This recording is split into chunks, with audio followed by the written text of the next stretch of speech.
Thank you, Pekka. Thank you to the Finnish Embassy for its wonderful green building, to the ambassador for letting us do this wonderful party, to Kate Sitwell for bringing all the Smithsonian here.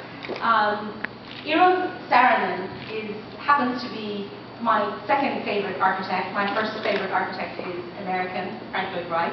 I came to this country to study him. Eero Saarinen said something wonderful. It's a statement he said there. Architecture is measured in elephant time.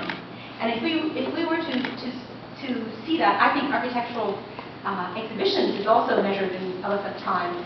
I planned this exhibition in 1991 at the Smithsonian when I was a curator and senior architectural historian at the Smithsonian, and I just accidentally and as an investigative reporter, kind of an architect, I had been searching for the Saarinen drawings which had been lost for 50 years. And I happened to find them. And the find was so important that the Washington Post did a little story on it. And we were supposed to do an exhibition at the Smithsonian.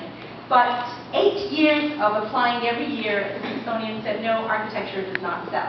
So I am vindicated by that because last year, those of you who've been to New York have seen the exhibition, the 50th anniversary exhibition of Frank Lloyd Wright at the Guggenheim, when the Guggenheim too had thought that architecture would not sell. But in fact, that show, which I was instrumental in bringing about and advisor to the Guggenheim, was the most successful show in the history of the Guggenheim in New York.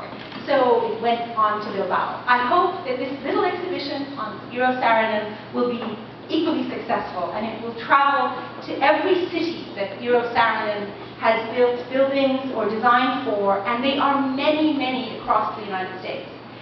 What I tried to show in this small exhibition is that the career of Eero Saarinen really was launched in 1939 with the competition for the Smithsonian Gallery of Art, the one that I found the drawings for, and it was an extraordinary museum. And even though it was never built, it transformed museums all across the world.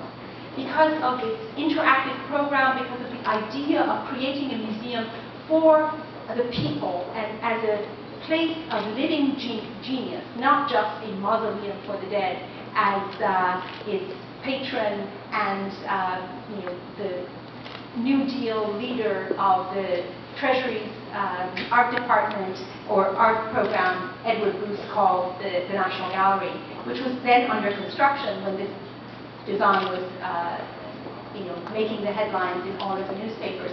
That launched the 29-year-old Eero Saarinen's career. And Eero Saarinen went on to have a wonderful association with Washington. In fact, his whole career is bookended in Washington between the Smithsonian Gallery of Art and Dulles Airport. And he happens to be also quite interesting in that he has a secret life as an architect. He worked for the OSS, or the Office of Strategic Services, the precursor to the CIA. And if we read the letters, and I've actually printed a few of them, he actually is instrumental in why we won the war. He's one of the people who came up with the idea of inventing three-dimensional charts and making models of all of the buildings and towns that we were going to demolish in the war. So his model-making techniques and his whole approach to new technology, creating the situation room, the war room for the White House and for the Joint Chiefs of Staff, are all interesting aspects about his career that nobody has worked on, and hopefully this little exhibition will open that chapter in his life. But I want to end, and our show ends with the wonderful design for Dulles Airport. Dulles was his best building, in his own words, but it also is a building that tested all of the technology of the time and really set a new bar for the creation of jet airports. It was the first jet airport, and it was the most technologically advanced building of its time, with its swooping concrete, very thin-shell concrete roof, that if you go to it, and for those of you who want to travel with Dulles, next time you're there, just look at the reflection of the light on the floor. That floor